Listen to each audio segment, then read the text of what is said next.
Hey everybody, welcome back to the channel. On this episode, we'll focus on the interior as we get ready for our SEMA build.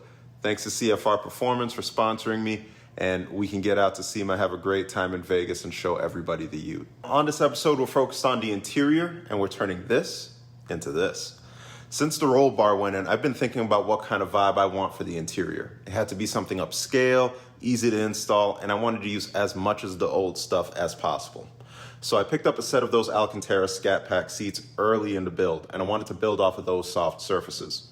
Although sepia is my favorite interior in the Charger, I went with black suede, and I have no regrets. The fabric is easy to find a match, and with all of the existing pieces in place, it should be easy to wrap them and get them installed.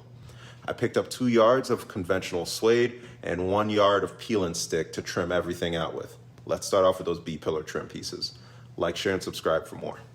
The upper and lower B-pillar trim pieces on each side was really all I wanted to do. And since those had really complex curves, it's important to make sure that everything stuck well and there was going to be no lifting after the fact. So I heated everything up with a heat gun, cleaned everything off really well beforehand, and just went away with adhering everything together. I went nice and slow, made sure I didn't miss anything, and pressed firmly into the plastic as I was setting all of the fabric. And everything turned out really good. Make sure you peel off the old top layer of fabric. It'll give it a really nice surface to stick to. All right, so you're in my dining room right now because I have a bunch of the interior parts here for safekeeping, and we're getting ready to install them now. So first off, never mind the headlights. We got brand new headlights, but I already suede wrapped these panels earlier in the video. I've got 2 rolls of non-stick suede. That way I can adhere it when needed. I have my kicker sub amp that should go right behind the center console. I have 2 aluminum panels. These are like sign boards. A lot of us Smyth Uters use these to do that back wall.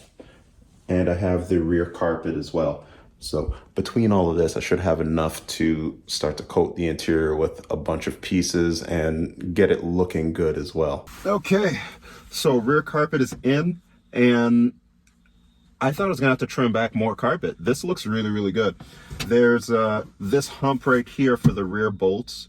So I can't shift the entire carpet forward because this molded piece of carpet won't fit right.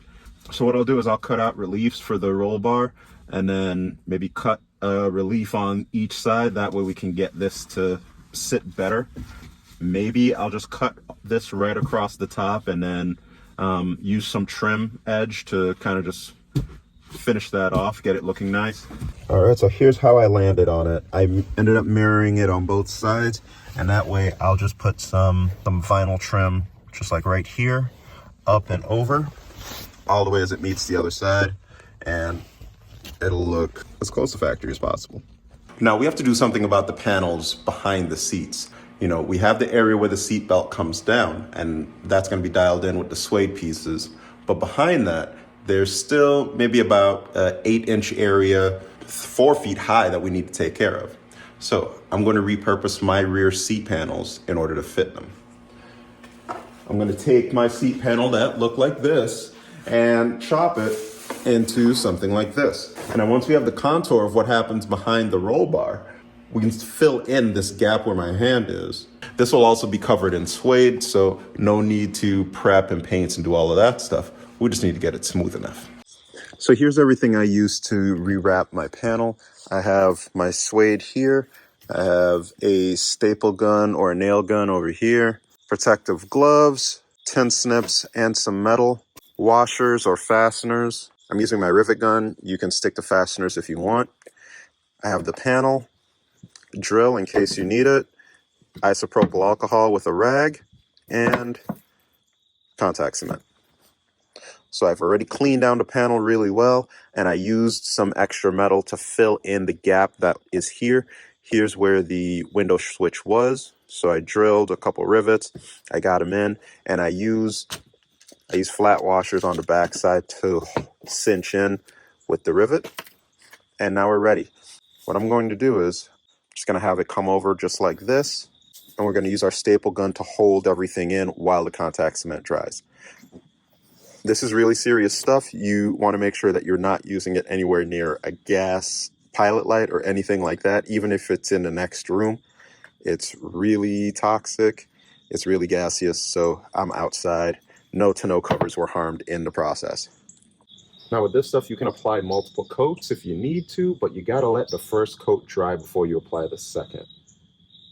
You have about 15 to 20 minutes of working time before it gets really stiff, and a couple hours, and then it is firm. I always cut my fabric a little bit more than the actual panel, and then I just trim the edges once it's all put together. It's usually good practice to apply to both sides. So you'll apply to here and then you apply to the back side of the fabric, just for maximum stick and power. And after you get everything stuck on, it'll look like this. I have all of this suede and I'm trying to figure out the best way to lay it. My priority is keeping weight down and making it simple enough to remove. Now, some of my other Smyth Uters, they have an easier time getting some of this stuff in and out because they don't have this roll bar. Now, because I do, and because of some future plans, I don't want to use panels in here. Maybe in the future I'll switch over, but right now I'm really just trying to keep it as simplistic as possible. So what I've done is I've chopped up about 56 inches of angle iron. And what I'm going to do is I'm going to wrap the top piece in the suede, and I'm going to let the rest drape down. I'm going to have a couple inches overhang, cover up the foam that's behind here, and even come over on this side. Same thing over there. And then from there, we're going to have the rear door panels just cover up the rest. And then we'll cut a piece of composite to match this upper trapezoidal shape up here and kind of fill in the rest of the blanks.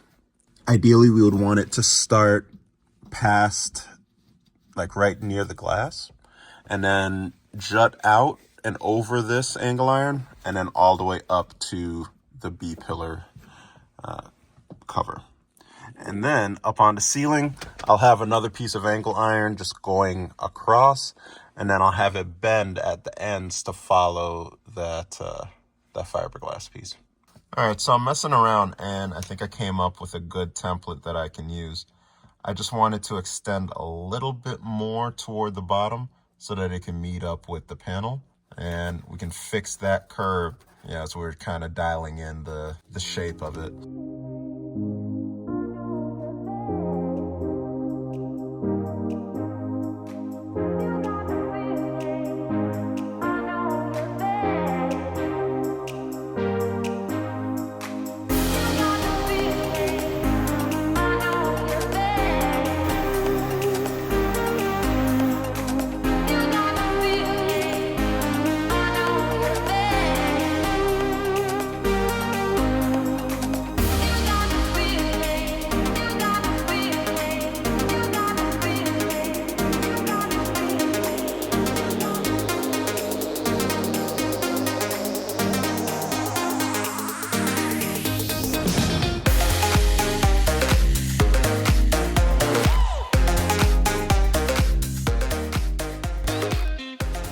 Thank you so much for watching. Keep up with the latest build updates on my Instagram. I will be posting live from SEMA and you don't want to miss it. Next episode will cover the bodywork and the 3D printing done to get the Ute to the finish line.